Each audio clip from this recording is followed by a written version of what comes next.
नमस्कार। आज मैं फिर आपके सामने अपराध की एक और घटना लेकर आया हूं। आज के अपराध की घटना हालिया है, बिल्कुल हाल फिलहाल की है। इसका खुलासा अभी होली से एक दिन पहले किया गया है। प्रदेश वही उत्तर प्रदेश, जनपद कानपुर नगर। कानपुर नगर में थाना बिल्हौर के बिल्हौर क्षेत्र में कसीगंवा नाम का एक कस्बा है, गांव कह लें या कस्बा कह लें। वहां पर 19 मार्च की रात कोई 12:30 1 बजे दो सगे मौसेरे भाई सुनील उर्फ अनिल और राज उर्फ छोटू। सुनील उर्फ अनिल की उम्र 22 वर्ष और राज की उम्र 20 वर्ष। ये एक कमरे में सो रहे थे। अचानक कमरे में आग लगी। इन दोनों की मोटरसाइकिल भी कमरे के बाहर खड़ी हुई थी, उनमें भी आग लग गई। मोटरसाइकिल के टायरों के फटने की आवाज की वजह से आस पड़ोस के लोग भागे। देखा कमरे में से बहुत तेज धुआं निकल रहा है। हल्ला मचा। पुलिस को खबर गई। ये पता लगा कि जब पुलिस भीतर घुसी, फायर ब्रिगेड भी बुलाया गया, तब तक आग अपने आप ठंडी हो गई थी। पेट्रोल की महक आसपास महसूस की जा रही थी और ऐसा लग रहा था कि इस आग में पेट्रोल का जरूर कोई न कोई हाथ है। बहरहाल भीड़ इकट्ठा हुई। उनके रिश्तेदार नात हित सब आए और उसमें जो ये दोनों सगे मौसेरे भाई थे। सुनील और राज दोनों ही सगे मौसेरे भाई थे। राज के पिता प्रेम कुमार उर्फ बबलू ने एक एफआईआर दी और ये एफआईआर में कहा कि अनिल के चचेरे भाई विनोद सिंह यानी मृतक अनिल कुमार के छोटे चचेरे भाई विनोद सिंह और उनके पिता बदलू प्रसाद यानी चाचा बदलू प्रसाद, इन लोगों को उसमें नामजद किया और ये कहा कि यही लोग प्रॉपर्टी के चक्कर में मृतक सुनील से रंजिश रखते थे। हो न हो इन्हीं लोगों ने ये सब किया हुआ है। लोगों ने पुलिस को बताया कि साहब जब ये आग लगी, हल्ला हुआ, तो बाकी सब लोग भी आए और उनके साथ विनोद उर्फ प्रमोद कुमार और बदलू प्रसाद, बाप बेटे हैं ये। बदलू बाप है और विनोद बेटा है। ये लोग भी आए थे और इन लोगों ने भी आग को बुझाने में और जो बाकी लोग वहां कर रहे थे उसमें मदद की थी और पुलिस के आने के पहले आग को बुझा दिया था। लिहाजा इन दोनों को पुलिस ने बुला लिया चूंकि एफआईआर में थे और नेम्ड थे। अब वहां जो चीजें बरामद हुई, जैसे माचिस एक बरामद हुई जिससे यह लगता था आग लगाई गई या बीड़ी सिगरेट पिया गया वहां पर। फिर उसमें शराब की कुछ विदेशी शराब की कुछ बोतलें आग से हालांकि वो चिटक गई थी, लेकिन उनका ब्रांड और वो सब पता लग रहा था। इसके अलावा कुछ अश्लील साहित्य की सामग्री, कुछ कंडोम्स, कुछ उससे रिलेटेड सामान वहां पर मिले। एक खाली गैस का सिलेंडर भी मौके से पुलिस ने बरामद किया। अब ये इतना कंफ्यूजिंग हो गया कि पुलिस को ये लगा कि पता नहीं ऐसी कौन सी बात थी कि ऐसे लोग जो इस बैकग्राउंड के थे, महंगी शराब वाले, अश्लील साहित्य वाले, इस तरह के, वो यहां आए होंगे। इन लोगों ने शराब पी होगी, शराब पीने के बाद कोई झगड़ा हुआ होगा या फिर इन लोगों से ही कहीं सिगरेट या बीड़ी पीने में कहीं माचिस का प्रयोग हुआ और आग लग गई। लेकिन कुछ चीजें थी जो एक्सप्लेन नहीं हो पा रही थी। जैसे जिन दो खटिए जो खाटों पे ये दोनों लड़के राज और सुनील सो रहे थे, इनकी बॉडी भी उसी खाट के ठीक नीचे मिली। यानी खाट की रस जो जिस बुनावट से वो प्लास्टिक की उससे बनी थी, उसके जलने के साथ साथ ही वो नीचे गिर गए। यानी जब आग लगी तो इन दोनों में से कोई भी अपनी जगह से हिलने की स्थिति में नहीं था, क्योंकि सामान्य रूप से आग लगती है एक कोने से लगे, ऊपर से लगे, नीचे कहीं से लगे, उसकी हीट जब आती है तो आदमी उठ के भागने की कोशिश करता है। लेकिन ऐसा लग रहा था कि 1 मिनट का भी समय इन दोनों को नहीं मिला कि वो उठ के भाग सकें। बड़ा कंफ्यूजिंग सीन ऑफ क्राइम था। ये बिल्कुल पता नहीं लग रहा था। पुलिस ने कोशिश की सबसे पहले ये जानने की कि शराब की बोतलें ये यहाँ कहाँ मिलती हैं, पास के ठेके से मिलती हैं, दूर के ठेके से मिलती हैं, उससे कोरिलेट करने की कोशिश की गई।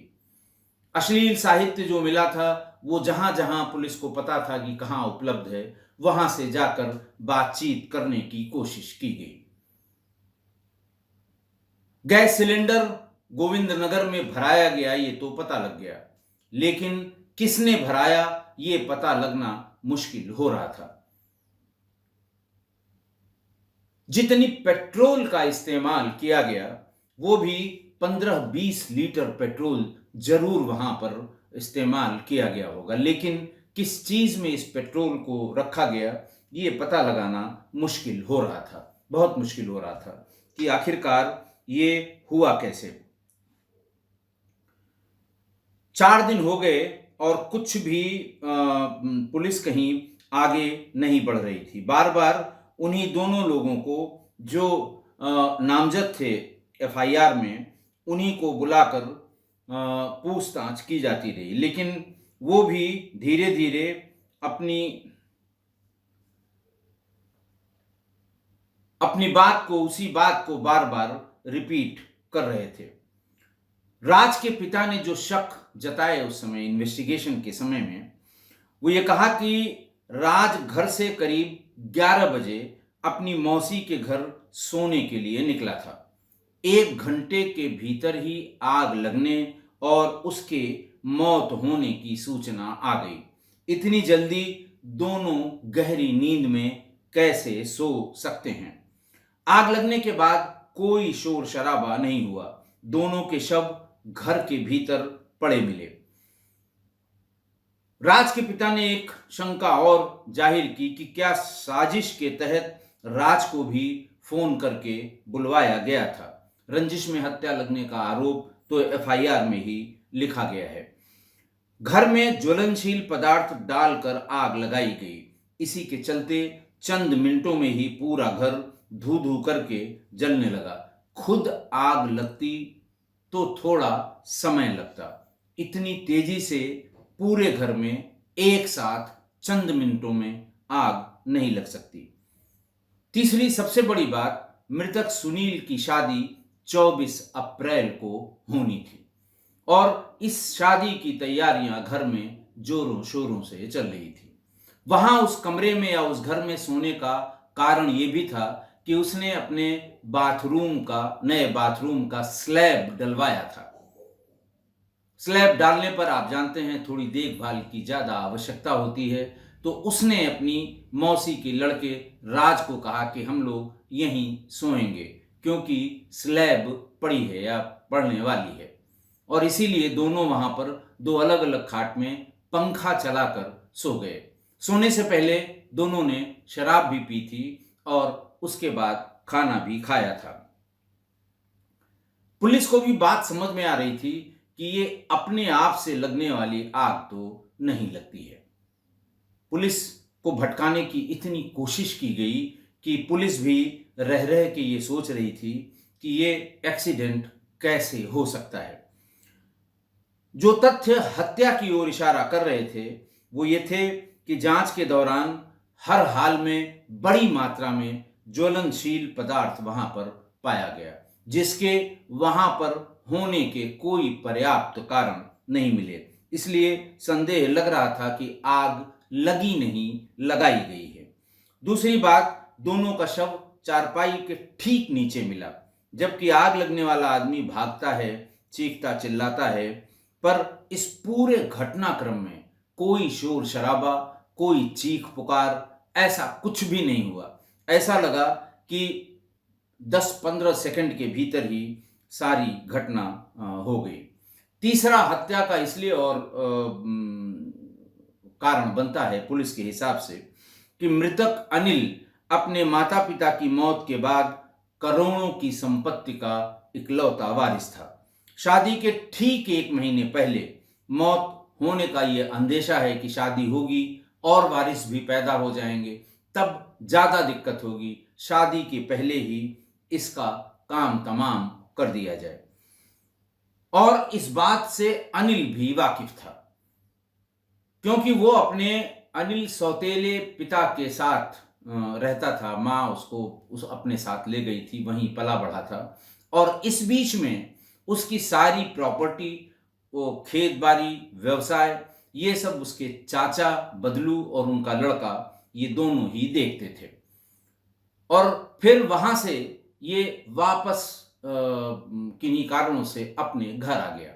इसने सारी खेती बाड़ी और सारा व्यवसाय अपने हाथों में ले लिया, जिसके कारण रह रह के आपस में इन लोगों में तनातनी हो रही थी।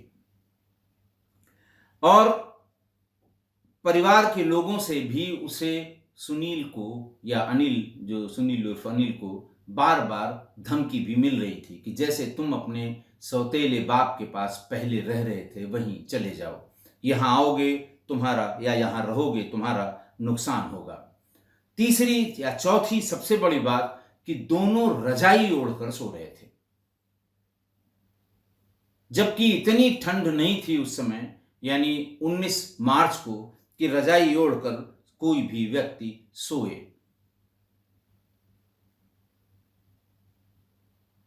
इन सब बातों से पुलिस को बार बार ये लग रहा था कि ये दुर्घटना नहीं, ये हर हाल में हत्या की घटना है। बहरहाल पुलिस को जब ढेर सारी चीजें, यानी जो साक्ष्य हैं, वो जब मिले, तो पुलिस ने फिर इन दोनों के साथ सख्ती शुरू की। चौथे दिन, 4 दिन तक पुलिस भी कंफ्यूज थी। एक तबका ये कहता था कि साहब ये एक्सीडेंट है, शराब पी के लेटे होंगे, माचिस सिगरेट जलाई होगी, जल गई, और उसके बाद, लेकिन बहुत सी चीजें एक्सप्लेन नहीं हो रही थी। लिहाजा पुलिस ने इन दोनों पे सख्ती शुरू की। आप जानते हैं, जब सबूत, एविडेंस, मौके के एविडेंस, पारिस्थितिक जन्य साक्ष्य मिल जाते हैं तो पुलिस फिर उसी दिशा में काम करती है। सांस्कृतिक कार्यक्रम किया गया। थोड़ा समय लगा, क्योंकि दोनों बहुत मजबूत थे, लेकिन फिर एक एक करके सारी परतें खुल गईं। पता ये लगा कि जब से वो यहां आकर उसने अपना काम शुरू किया, तो जो पहले करते थे, यानी सगे चाचा और उसका बेटा विनोद और प्रमोद, इनको बुरा लगा। तो जब छोटी छोटी चीजें पूछी जाती थीं कि भाई ट्रैक्टर का ये पार्ट कहाँ है, या इधर से यहाँ की जो लास्ट ईयर की खेती थी वो किसको बेची गई थी, किससे इसकी जुताई बोआई कराई गई थी, इस तरह की छोटी छोटी चीजें जब पूछी जाने लगी, इन पर ये दोनों बाप पूत गाली गलौज करते थे कि तुम आए हो, अब तुम अपना जानो, मुझसे कोई मतलब नहीं। दोनों में कई बार हॉट टॉक्स भी हुई थी, लेकिन फिर भी सुनील नहीं माना। सुनील ने अपना काम शुरू किया और 1.5 साल में अपने आप को वहां इस्टेब्लिश कर दिया। जो तुरंत का फैक्टर सामने आया वो ये कि सुनील की शादी तय कर दी गई। वो लोग भी अच्छे भले या प्रतिष्ठित परिवार या पैसे वाले परिवार की लड़की से। इन्हें लगा कि अब अगर जल्दी न की गई तो ये पूरी प्रॉपर्टी, जिसकी कीमत करीब 5 करोड़ रुपए है, वो हमारे हाथ से निकल जाएगी। इन्होंने 1 महीने के भीतर पूरी प्लानिंग की। प्लानिंग कैसे कि साहब, जब ये सोते हुए कहीं मिल जाएं, जब भी कहीं सोते हुए मिल जाएं तो पेट्रोल से नीचे ऊपर सब तरबतर कर दिया जाए। इसके लिए पेट्रोल की जरूरत थी। तो 2 मोटरसाइकिलों में 2 बार टंकी फुल करके वहां से ले आए और पेट्रोल को मोटरसाइकिल से निकाल लिया। करीब 20 लीटर पेट्रोल इकट्ठा कर लिया। फिर एक छोटा वाला गैस सिलेंडर खरीद कर ले आए। गोविंद नगर में उसमें 7 किलो गैस भरवा ली। फिर कानपुर में जहां जहां अश्लील साहित्य मिलते हैं वो साहित्य ले आए और इतना परफेक्शन किया कि जो माचिस चचा भतीजे या उनके घर में इस्तेमाल होती है वो माचिस छोड़ के दूसरे ब्रांड की माचिस मार्केट से ले आए। जो ये चचा भतीजे शराब पीते हैं या इनके घर में पी जाती है या उस इलाके में पी जाती है, उससे इतर दूसरे ब्रांड की शराब की बोतलें भी ले आए। और ये पूरा पक्की व्यवस्था कर ली कि जब पुलिस आएगी तो वो सोचेगी कि आखिर ये कौन लोग थे जो यहां आए थे, जिन्होंने ऐसा काम किया था। तो 20 लीटर पेट्रोल ले आए। 10 लीटर पेट्रोल उन्होंने पूरे कमरे में, जो छोटे थोड़े बड़े कपड़े, क्योंकि बना हुआ कमरा वैसे नहीं था ये, वहां डाल दिए।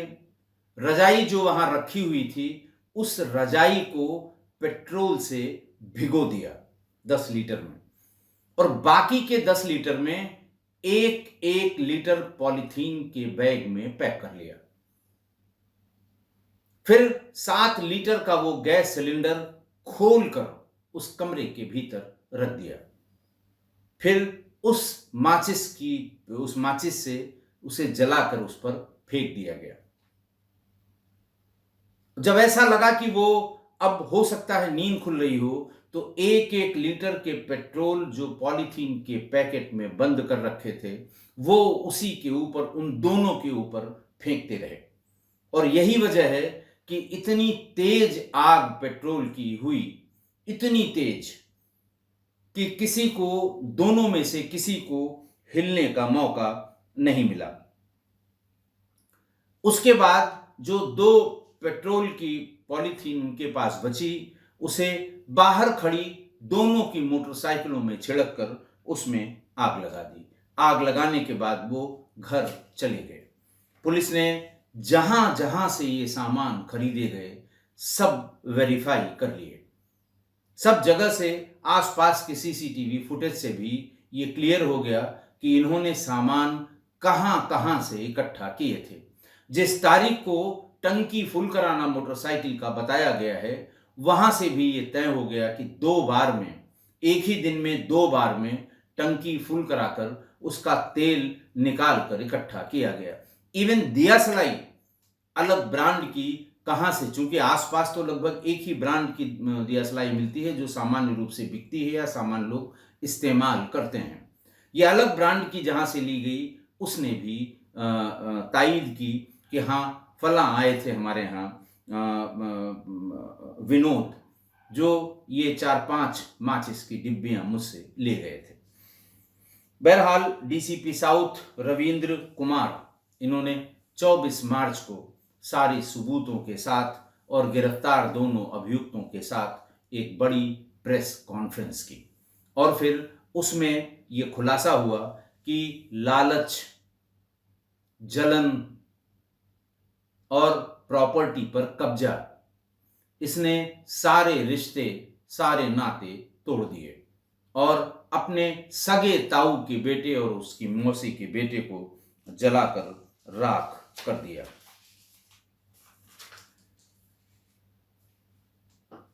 इन दोनों को गिरफ्तार करके 24 मार्च को जेल भेज दिया गया।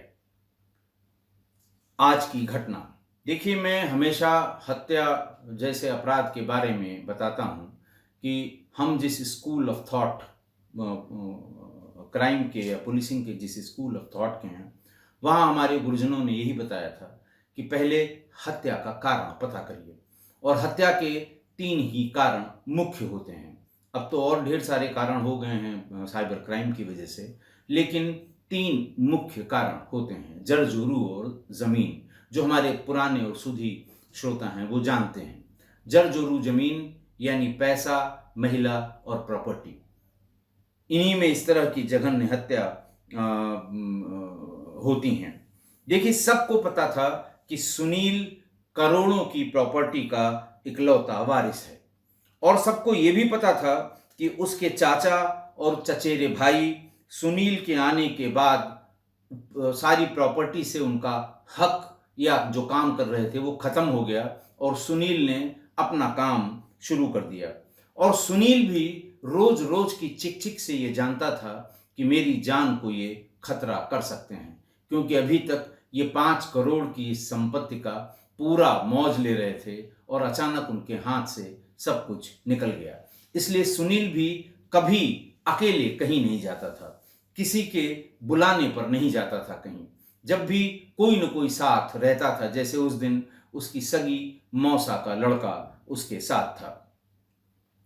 पर इन लोगों से एक गलती हुई, सुनील से या सुनील के घर वालों से, कि उन्होंने न तो पुलिस में न कहीं अदालत में इस बात की सूचना दी कि साहब हमारे आने के बाद से ये मनमुटाव बहुत ज़्यादा बढ़ रहा है या बढ़ गया है, और इसलिए मुझे ऐसा लगता है कि मुझे जान का फला फला आदमियों से खतरा है। अगर ये दिया होता तो इसकी जांच होती, सब इंस्पेक्टर या इंस्पेक्टर जांच के लिए बुलाता दोनों लोगों से पूछताछ करता, और तब चचा और उनके लड़के की ये इतनी हिम्मत न पड़ती, क्योंकि वो जानते कि ऑलरेडी एक दरखास्त पड़ चुकी है जिसमें हम लोगों पे शक जाहिर किया गया है। अगर ऐसा कुछ होगा तो सबसे पहले हम अंदर किए जाएंगे।